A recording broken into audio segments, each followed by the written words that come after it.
Fala, seus cristãos cansados, graça e paz a todos os santos da internet. Chegou a hora da gente dar o nosso pontapé inicial no estudo da lição da Escola Sabatina.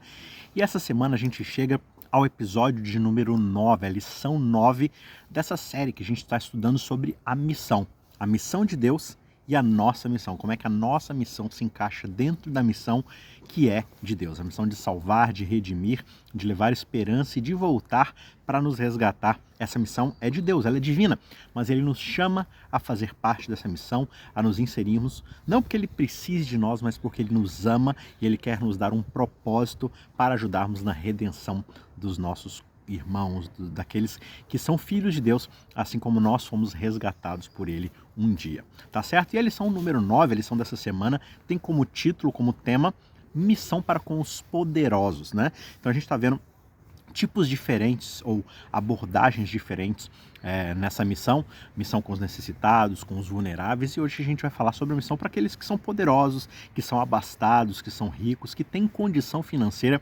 né? Então são pessoas que elas aparentemente possuem tudo, elas não necessitam de nada, mas ainda assim existe uma missão para alcançá-las, e é isso que a gente vai discutir um pouco hoje. O verso-chave dessa semana está em Mateus 16, verso 26, que diz o seguinte: do que adianta para uma pessoa ganhar o mundo inteiro, só que perder a sua alma? Ou o que ela dará em troca para poder ter a sua alma, para poder salvar a sua alma, né? Então, esse verso ele fala justamente sobre como é necessário a gente entender que a salvação é sobre a alma, não é sobre, é sobre nós, sobre a nossa vida como um todo, e não simplesmente a nossa riqueza, o nosso patrimônio, os recursos que a gente tem, o nosso legado. No fim das contas, nada disso compra a nossa salvação ou a vida eterna, ou o que quer que seja. Então existe algo mais do que meramente aquilo que esse mundo tem a oferecer, né? E Deus, ele é um Deus amoroso, ele é justo. A sua preocupação com a salvação, ela não está simplesmente limitada por status social ou poder financeiro. Ele deseja que todos os seus filhos sejam salvos e conheçam a verdade. Não é só aqueles que são vulneráveis, que são pobres, também não é só aqueles que têm poder aquisitivo e têm o que oferecer, né? Na Bíblia, a gente vê exemplos de como Deus ele alcança pessoas ricas e poderosas da mesma forma. Por exemplo, você tem a história lá de Daniel com o rei Nabucodonosor, né? Um rei extremamente poderoso, um rei ímpio, mas que Deus o alcança. Tem a história do comandante Naamã, lá na época de Elias, né? Zaqueu, um homem muito rico, Nicodemos, José de Arimateia, tantos outros personagens, e todas essas histórias elas mostram pra gente que Deus ele não faz acepção de pessoas e que a sua mensagem de salvação é uma mensagem para todas as pessoas. E como servos de Cristo, nós temos a responsabilidade de compartilhar a mensagem de Deus com todas as pessoas, incluindo ricos e poderosos, né? Seguindo assim o exemplo do próprio Jesus, que não se intimidou com a posição social das pessoas. Nós devemos estar dispostos a sermos testemunhas para aqueles que podem ter mais recursos financeiros ou mais poder aquisitivo, político, de influência, né? E mostrar para essas pessoas que a verdadeira riqueza, o verdadeiro poder está em Deus. Então a gente vai conversar um pouco mais sobre isso no episódio de hoje. Antes da gente se aprofundar no tema, aquele convite costumeiro, né, de todos os episódios. Se você ainda não é inscrito no nosso canal, já olha aqui embaixo, tem um botão inscrever-se, é de graça, não custa nada, clica ali e você vai ficar registrado aqui no nosso canal e como consequência você vai receber notificações se você clicar aí no sininho, tem um sininho logo aí embaixo, para você receber todos os vídeos que saírem do canal, não só da lição, mas também os nossos cursos, sermões, podcasts, outras coisas que a gente vai continuar postando, né? Nem sempre essas outras coisas são postadas, mas quando elas saírem você já fica sabendo, né? Toda semana a gente tem a lição, o compromisso da lição, mas vira e mexe, tem uma série de sermão, uma série de podcast diferente, uma série de reviews, uma série de alguma indicação de livro, alguma palestra, alguma live. Então você só fica sabendo desse conteúdo se você estiver inscrito no nosso canal. Então aproveita agora e já aproveita também. Deixa o seu like nesse vídeo, né? Se você se sentir abençoado, edificado de alguma forma, ajuda bastante a gente aí a ganhar relevância e aparecer para outras pessoas, e aí você ajuda a missão desse canal, que é levar a palavra de Deus para outras pessoas. Não se esqueça também, aqui na descrição desse vídeo você encontra os nossos dois cursos, um finalizado, que é o de interpretação bíblica, tá? Quero entender a Bíblia, e outro que está em construção, em andamento. A gente já tem o primeiro módulo de 3 aqui, que é a história de Deus, né? Um curso de teologia bíblica, e a gente já tem o primeiro módulo que vai desde Gênesis até o finalzinho do livro dos Reis ali, então contando toda a parte do Antigo Testamento ali da história de Israel desde a criação do mundo, se tornando um povo, ali os patriarcas até finalmente se tornarem um povo com uma monarquia estabelecida e tudo mais, e como é que eles vão parar no exílio. E aí, no ano que vem, a gente vai com o segundo módulo, que são os livros de sabedoria, os livros proféticos, e em 2025 a gente finaliza com um módulo sobre o Novo Testamento. Talvez vire mais 2 módulos, eu não sei, mas de qualquer forma, fique com a gente, porque tá muito legal esse estudo, os feedbacks estão muito bacanas, o pessoal tá gostando, tá entendendo a Bíblia, porque a gente tá tentando entender a Bíblia toda como um livro só, e você é o nosso convidado. Aqui embaixo, na descrição do vídeo, você encontra Quero Entender a Bíblia e também a História de Deus, 2 cursos aí para você crescer espiritualmente no seu conhecimento da Bíblia, tá certo? Vamos então aqui, sem mais delongas, para o nosso estudo. Lição de número 9, missão com os poderosos. Quando a gente vai para o livro de Daniel, um livro aí que todo bom adventista gosta muito de estudar, gosta de ouvir a respeito, mas a gente se foca muitas vezes só nas profecias e esquece que a história de Daniel é uma história muito interessante que fala sobre a maravilhosa graça de Deus de uma forma que poucas vezes a gente percebe. E lá nos capítulos 1 a 4 do livro, o que você vai perceber é a apresentação de uma história que conta como Deus trabalhou com um dos homens mais poderosos do mundo, que era o rei Nabucodonosor. Essa história ela ensina pra gente muito sobre a paciência e o respeito que Deus tem pelo ritmo que cada pessoa pode seguir, né? Lá nos primeiros capítulos, por exemplo, a gente vê que Nabucodonosor ele conquistou Jerusalém, ele levou cativo alguns jovens israelitas, incluindo Daniel. E esses jovens eles foram escolhidos para poder servir no palácio do rei. E aí Daniel, um desses jovens, ele acaba se destacando por causa da sua sabedoria, mas principalmente pela sua fidelidade a Deus. Só que, no entanto, Nabucodonosor, o rei, né, ele acabou tendo um sonho ali no decorrer da história que o deixou muito perturbado. E aí, no vai e vem da história, ele acaba pedindo para Daniel que interpretasse esse sonho para ele. E Daniel revela que, na verdade, não é ele que sabe como descrever os sonhos, mas isso é algo que vem de Deus.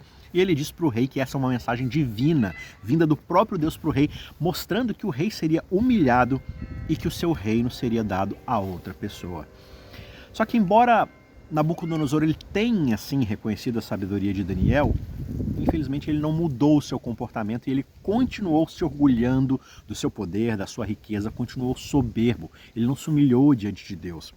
No capítulo 3, o rei ele manda construir uma estátua de ouro e ele ordena todo mundo para que se curve e adore a imagem que tem o seu rosto ali. E aí a gente vê pela história que 3 amigos de Daniel ali, 3 jovens hebreus, eles se recusam completamente a adorar a estátua e eles são jogados numa fornalha ardente.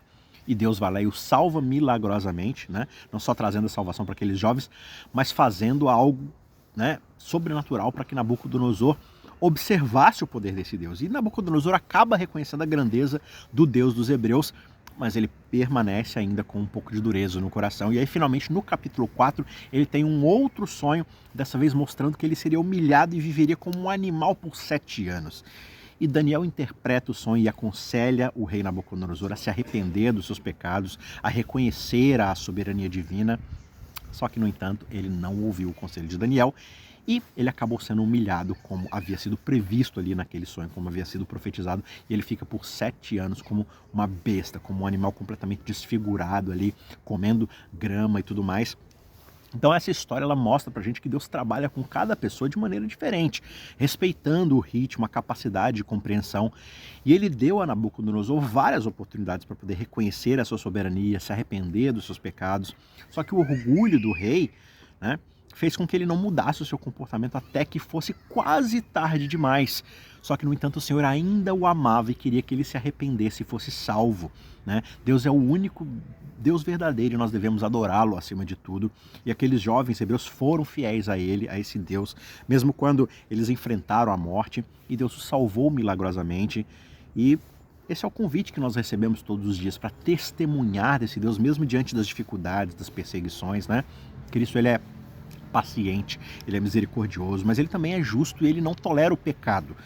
Nabucodonosor ele teve muitas e muitas oportunidades para se arrepender, mas ele continuou escolhendo seguir um caminho de orgulho, de pecado, e foi preciso que Deus o humilhasse completamente, tirasse tudo dele, inclusive a sua humanidade praticamente, para que ele reconhecesse a soberania divina e se arrependesse, né? E é o que acontece, né? Quando ele finalmente volta, se recobra ali o seu raciocínio, ele adora ao Deus do céu e reconhece a grandeza e ele se humilha finalmente diante desse Deus e recebe a salvação, né? Um homem soberbo, orgulhoso, ímpio, cruel, acaba se humilhando diante desse Deus, né?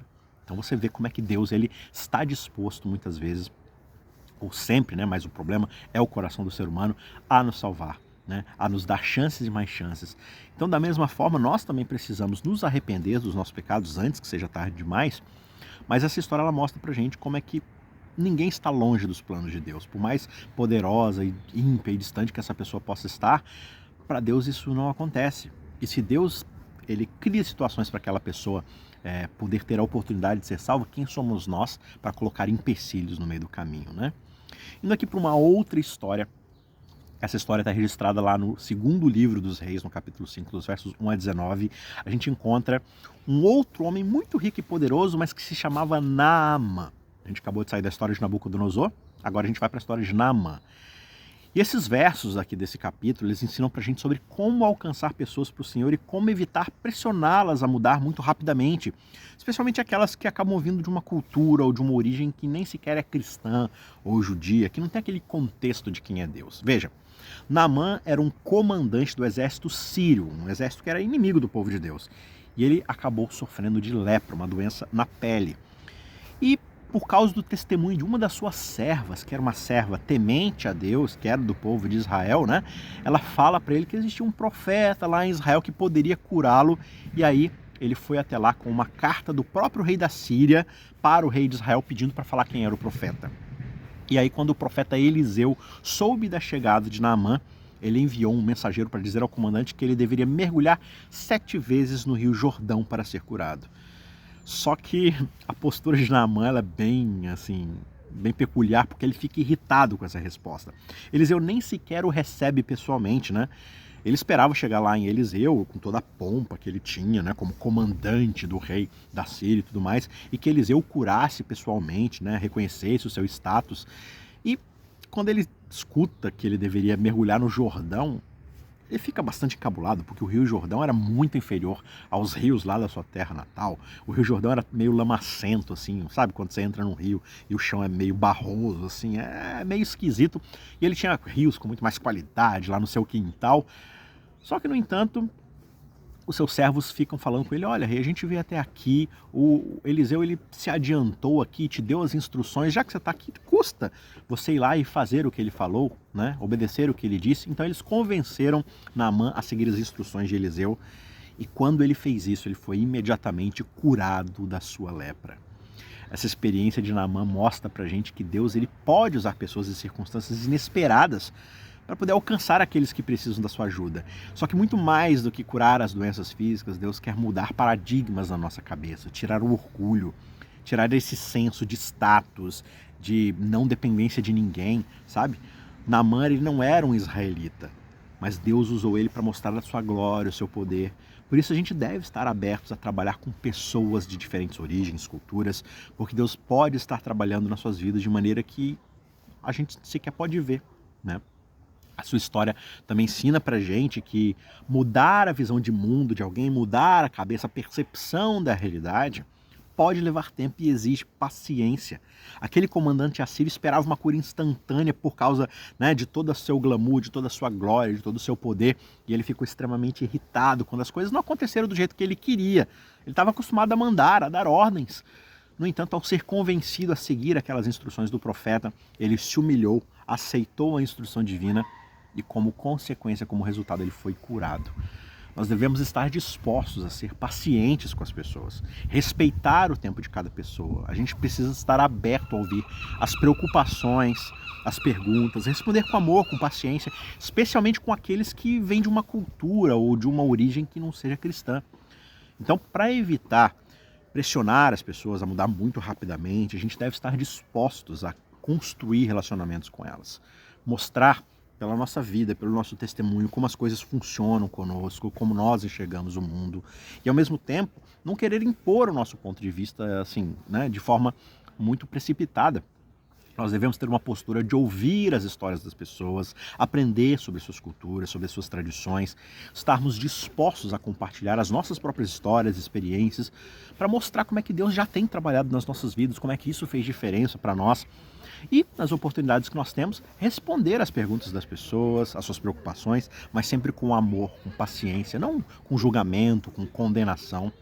E, além disso, a gente precisa também orar por aqueles que nós estamos tentando alcançar. A oração é muito poderosa, né? Nós pedimos a Deus que Ele abra o coração dessas pessoas, que Ele mude a mente delas para a verdade e que lhes dê sabedoria e compreensão para entender melhor aquilo que Ele tem a dizer através de nós. Nós precisamos pedir a Deus que nos dê, sim, sabedoria e paciência para poder trabalhar com essas pessoas e que Ele nos ajude a ser um exemplo de amor e graça por causa do Seu Espírito. Um outro exemplo que a gente encontra na Bíblia é a história lá no Novo Testamento de um rapaz, de um senhor talvez, chamado Nicodemos. Está registrada lá em João, capítulo 3, versos 1 a 12. Esses versos, eles ensinam pra gente sobre as necessidades espirituais das pessoas e como é que Jesus mesmo as abordou, né? Além disso, as histórias ali em João 7, 43 a 52 e 19, 39 mostram como é que Jesus trabalhou, né, ao longo do tempo com Nicodemos no seu próprio ritmo e não no ritmo de outras pessoas, nas demandas da religião e tudo mais, né?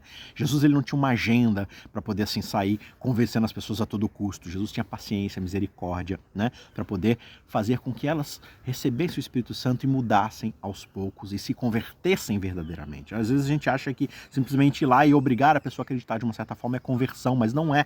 A conversão só ocorre de fato quando algo muda na nossa mente. Veja, Nicodemos era um fariseu. Ele foi um líder judeu por toda a sua vida, né? Então ele já tinha todo um paradigma, toda uma bagagem religiosa. E aí ele tinha um pouco de vergonha, ou talvez receio do que os outros iriam pensar, então ele procura Jesus no meio da noite, para ninguém vê-lo ali com Jesus, mas ele tinha uma fome, ele queria fazer perguntas para Jesus, e ele reconheceu que Jesus era um mestre enviado por Deus, só que ele ainda não entendia completamente o que Jesus estava querendo ensinar. E aí Jesus, com todo amor, com todo carinho, com toda paciência, disse a Nicodemos que Nicodemos precisava nascer de novo para poder ver o reino de Deus. E aí Nicodemos escuta isso e fica todo confuso com essa resposta, né? E aí ele pergunta, como é que um homem pode nascer de novo? Como é que ele pode voltar para o ventre da sua mãe e virar um bebê novamente? Isso não faz nem sentido.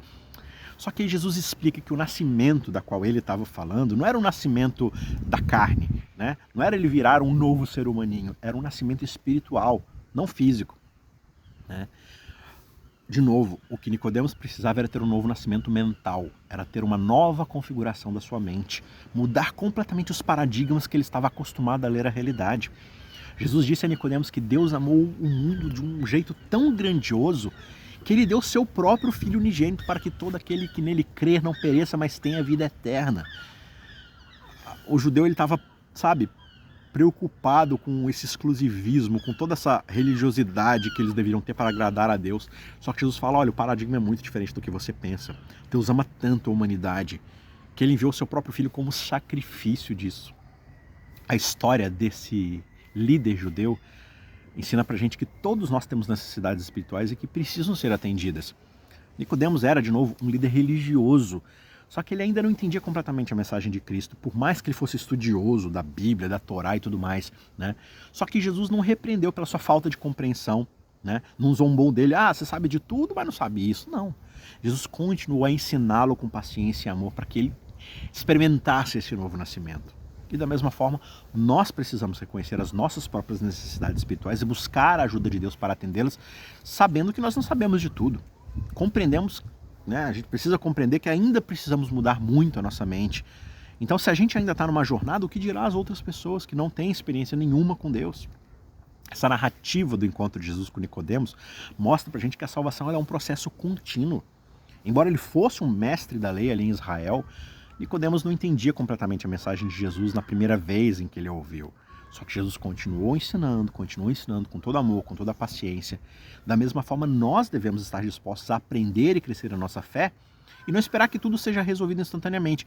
E quando lidarmos com outras pessoas, poderosas, ricas, influentes, mesmo pessoas extremamente religiosas, nós precisamos entender de onde elas estão partindo, qual é o ponto de vista delas, né? Para poder ter paciência e ensiná-las aquilo que nós já sabemos. Permitir que o Espírito Santo aos poucos vá trabalhando na mente delas. Lá em João 7, 43 a 52, Nicodemos ele defende Jesus diante dos outros fariseus que queriam prendê-lo. Ele vai lá e diz a eles que a lei não permitia que alguém fosse condenado sem um julgamento justo. Né? Você vê que Nicodemos ele já estava do lado de Jesus, né? Só que ele não faz uma declaração pública como um seguidor de Jesus. Ele não fala assim, olha, eu sigo ele, eu quero defendê-lo. Não, ele ainda está ali meio reticente, meio nos bastidores e tal.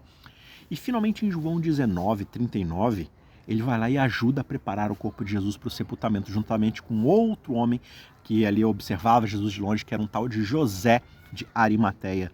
E esses relatos mostram que Nicodemos ele estava progredindo na sua fé, ele estava cada vez mais se tornando um seguidor de Jesus, só que ele ainda não estava pronto para poder se declarar publicamente como um seguidor de Jesus, né? Só que Cristo foi trabalhando com ele no seu próprio ritmo, respeitando a sua jornada espiritual, a sua subida nesses degraus de conhecimento de Deus. E quando a gente olha para essa história, nós podemos refletir nesses relatos sobre como a graça de Deus ela é poderosa o suficiente para transformar as vidas das pessoas. Nicodemos e também José de Arimateia, eles eram os dois líderes judeus influentes, só que eles arriscaram tudo que eles tinham, suas posições, o seu status, para se tornarem agentes de justiça, para poderem trabalhar para Deus, ajudando aquilo que Jesus precisava no seu ministério naquele momento, né? Eles foram tocados pela graça de Deus e se tornaram, lá na frente, seguidores de Jesus.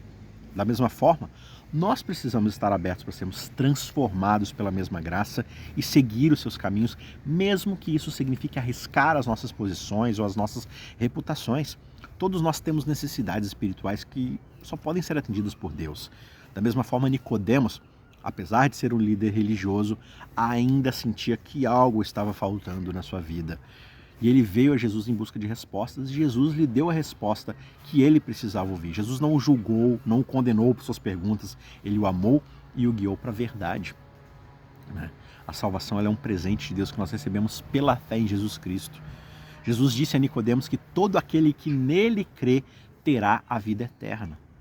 A questão aqui é crer, né? Não é quanto dinheiro você tem, quanto poder você tem, né? Não é até onde você foi, não é o quão longe você chegou, não é o seu status religioso ou o seu conhecimento teológico. A salvação não é algo que nós podemos ganhar por nossos próprios esforços, por nosso mérito. A salvação é única e exclusivamente um presente de Deus que nós recebemos pela fé em Jesus Cristo e somente assim. Só que a salvação também é um processo contínuo que pode levar tempo e requer paciência, porque salvação não é só uma mudança de status, ela tem esse processo, né, da justificação, você é declarado justo, mas a salvação também é esse processo do nascer de novo, que é o que Jesus ensina para Nicodemos. A salvação ela se dá também nesse processo da nossa mente sendo transformada. E é isso que Nicodemos não entendeu completamente quando Jesus estava ensinando isso na primeira vez que eles se encontraram. Só que Jesus continuou buscando a verdade junto com Nicodemos. Jesus trabalhou com ele no seu próprio ritmo e Nicodemos eventualmente chegou a uma compreensão mais profunda de quem era Jesus e o que ele estava ensinando, né? Para aplicar esses ensinamentos nas nossas próprias vidas, nós devemos estar dispostos a buscar a verdade, a trabalhar com os outros no seu próprio tempo. Nós podemos ouvir as perguntas e preocupações das pessoas, responder com amor, com paciência, compartilhar a verdade, mas sem pressioná-las a mudar rapidamente. Orando para aqueles que nós estamos tentando alcançar e pedindo que Deus abra as mentes e os corações para essa verdade divina, né? Seguindo aqui rapidamente para um outro exemplo bíblico, lá em Marcos, capítulo 15, 43 a 47, a gente encontra a história de José de Arimateia, que eu acabei de mencionar ali junto com Nicodemos. E essas passagens ali de Marcos ensinam para a gente sobre a importância de alcançar pessoas influentes e poderosas da forma como a graça de Deus pode transformar as suas vidas, né? José de Arimateia ele era um outro membro do Sinédrio, assim como Nicodemos. Ele era um homem pertencente ao conselho judaico que governava Jerusalém. E ele era um homem muito rico, muito influente. Só que ele, de alguma forma, se tornou um discípulo secreto de Jesus, porque ele temia a reação dos outros membros do Sinédrio, das outras pessoas de influência. Só que, no entanto, após a morte de Cristo, José se apresentou a Pilatos e pediu o corpo de Jesus para que ele pudesse enterrá-lo. Ele vai lá e arrisca sua posição, seus privilégios para fazer o que ele achava que era certo. E o seu exemplo nos mostra que a graça de Deus pode transformar vidas e pode nos dar coragem para fazer aquilo que é certo, mesmo quando isso significa também arriscar a nossa posição, os nossos privilégios. José de Arimateia era um homem rico, influente, mas ele colocou a sua fé em Jesus acima da sua própria posição social. E ele não se importou com o que os outros pensavam dele, ele foi lá e fez aquilo que era certo. E a decisão desse homem de se tornar um discípulo de Jesus, mesmo que ele arriscasse sua posição social, teve um impacto muito significativo, porque ele foi capaz de usar a sua influência para fazer o que era certo e honrar Jesus até mesmo em sua morte, e cumprir certas profecias a respeito do Messias, né? Então, da mesma forma como eu já citei lá com Nicodemos, que era outro membro do Sinédrio, que também arriscou a sua posição, seus privilégios para se tornar um discípulo de Jesus, José de Arimateia faz a mesma coisa. E essa história sobre esses homens nos mostra que Deus pode usar pessoas influentes e poderosas para fazer a sua vontade e espalhar a sua mensagem. Então veja, se com poucos recursos muitas vezes nós conseguimos, pelo Espírito Santo, fazer um trabalho tão bonito, tão grande, tão abrangente, imagina o que Deus pode fazer. Claro que ele não precisa disso, né? Mas imagina o que o Espírito Santo é capaz de realizar na vida de pessoas que têm uma influência muito maior que muitas vezes aquela que nós temos, né? Por isso o Espírito Santo sabe onde ele vai soprar, ele sabe quem ele quer tocar e ele sabe qual vai ser a influência e o resultado de tocar essas vidas. Então nós, como cristãos, devemos compartilhar a verdade com aqueles que têm influência, que têm poder, mostrar para eles que a verdadeira riqueza, o verdadeiro poder vem de Deus. E precisamos lembrar que a salvação não é baseada na nossa posição social ou na nossa riqueza, mas na nossa disposição de seguir a Jesus. Tanto José de Arimateia quanto Nicodemos, eles arriscam tudo aquilo que eles têm para poder seguir a Jesus. Só que isso não significa que todos os ricos e todos os poderosos vão fazer a mesma coisa. Ali foi um caso específico. E a gente tem, claro, outras histórias, né? Como a gente já viu no decorrer da Bíblia. Mas o nosso papel não é fazer esse julgamento. Ah, ele é digno, ele não é digno. Não. É de compartilhar a verdade com todo mundo, independentemente de posição social, de riqueza, e deixar que Deus faça a obra no coração delas através do Espírito Santo. E aí Deus vai realizar esse trabalho de conversão, de convencimento ou não, né? Mas o nosso papel é pregar sem qualquer tipo de acepção de pessoa. Os últimos exemplos dessa lição, eles se encontram nos evangelhos de Mateus e Lucas, né? Mateus 19, 16 a 22 e Lucas 18, 18 a 30. Eles contam a história do jovem rico, né? E Lucas 19, 1 a 10 contam pra gente a história de Zaqueu. Dois homens extremamente ricos, e essas histórias nos ensinam sobre como nós devemos responder a Jesus e como ele nos chama para vivermos as nossas vidas. O jovem rico era um homem muito afortunado e ele veio até Jesus perguntando o que ele precisava fazer para poder herdar a vida eterna. E Jesus disse que ele precisava guardar os mandamentos. E aí o jovem rico responde que ele já tinha feito isso desde a sua juventude, ele sempre guardou os mandamentos. E aí Jesus disse a ele que ele precisava fazer uma coisa bem curiosa, vender tudo o que ele tinha, dar aos pobres e aí começar a seguir a Jesus. Só que aí, por causa dessa resposta, o jovem rico ficou muito triste, porque ele tinha muito dinheiro, muitas posses, muito patrimônio, e ele não estava disposto a abrir mão de tudo isso. Uma outra história, né, paralela a essa, é a de Zaqueu, que era um coletor de impostos muito rico, que precisou subir numa árvore para ver Jesus passar ali no meio da multidão, porque ele era talvez meio baixinho, né? E aí Cristo avistou Zaqueu e disse para ele que ele iria visitá-lo em casa. Zaqueu fica tão feliz em recebê-lo que ele promete que vai dar todos os seus bens, na verdade, que ele daria metade dos seus bens aos pobres, e qualquer outra pessoa que ele tivesse enganado, defraudado, ele ia devolver 4 vezes mais, né? A lei de Israel dizia que você deveria pagar com juros quem você havia defraudado e que você deveria fazer ofertas aos pobres. Zaqueu, ele vai muito além do que a lei exige e ele é extremamente extravagante, exagerado, generoso na sua resposta à salvação que entra na sua casa, por causa de Jesus. Então, de novo, você observa o que o Espírito Santo é capaz de fazer na vida de pessoas com recursos, quando elas de fato são convertidas, o bem que elas podem fazer a outros. O exemplo desses dois homens ensinam pra gente que seguir a Jesus requer sacrifício e renúncia. Por um lado, o jovem rico estava disposto a seguir a lei e os mandamentos, mas ele não estava disposto a abrir mão das suas posses. Zaqueu, por outro lado, ele estava disposto a abrir mão das suas posses, de fazer a reparação por qualquer mal que ele havia feito, muito além do que a lei exigia. Por isso nós devemos também estar dispostos a sacrificar tudo o que nós temos para seguir a Jesus, incluindo as nossas posses, nossos desejos, os nossos planos. Jesus, ele está interessado em todas as pessoas, independentemente da posição social, da riqueza. O jovem rico, né? Ele era rico e respeitado, mas ainda assim ele sentia que algo faltava na sua vida. Já Zaqueu era um coletor de impostos, né? Que era uma profissão extremamente desprezada pelos judeus, mas ainda assim Jesus o chamou para segui-lo e o amou profundamente a ponto de levar a salvação para sua casa, né? Lucas, o autor que relata essas histórias, ele era um médico e um historiador que estava interessado em registrar a história de Jesus de maneira precisa, detalhada, e ele incluiu essas duas narrativas ali no seu evangelho para mostrar que Cristo se interessava em salvar todas as pessoas, independentemente do seu contexto. E ele também queria mostrar que seguir a Jesus requer sacrifício e renúncia, mas que no final vale muito a pena.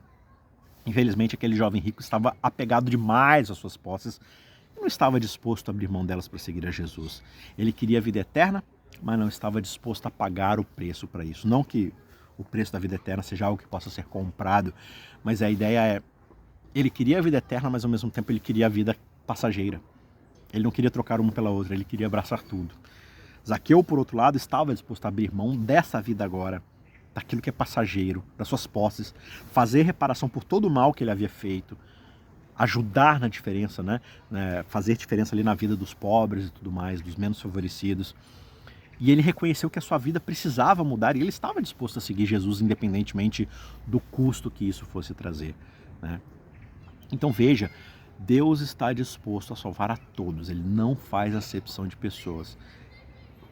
E o bem que o Espírito Santo pode... Claro que o Espírito Santo é poderoso, ele pode fazer o que ele bem entender.